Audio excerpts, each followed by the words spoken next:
APJ Abdul Kalam আমাদের জীবনে অনেক কিছু শিক্ষা দিয়ে গেছে।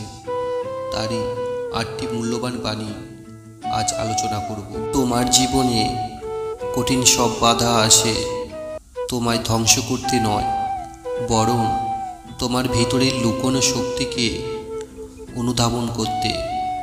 বাধাসমূহকে দেখাও তুমিও কম কঠিন নও। জীবনে সফলতার গল্প পড়ো না, কারণ তা থেকে তুমি শুধু গল্পটাই পড়বে।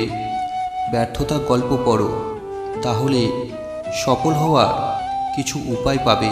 প্রতিদিন সকালে এই 5টি লাইন বলো, আমি সেরা, আমি করতে পারি, সৃষ্টিকর্তা সবসময় আমার সঙ্গে আছে, আমি জয়ী, আজ আমার দিন।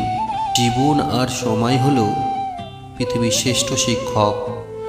জীবন শেখায় সময়কে সঠিকভাবে ব্যবহার করতে, আর সময় শেখায় জীবনের মূল্য দিতে। তুমি যদি সূর্যের মতন আলো ছড়াতে চাও, তাহলে তোমাকেও সূর্যের মতো পড়তে হবে।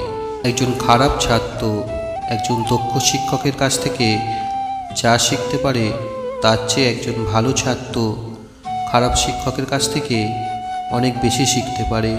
জীবনে প্রথম সফল হওয়ার পর বসে থেকেও না, কারণ দ্বিতীয়বার যখন তুমি ব্যর্থ হবে, তখন অনেকেই বলবে প্রথমটি শুধু ভাগ্যের জোরে সফল হয়েছিল।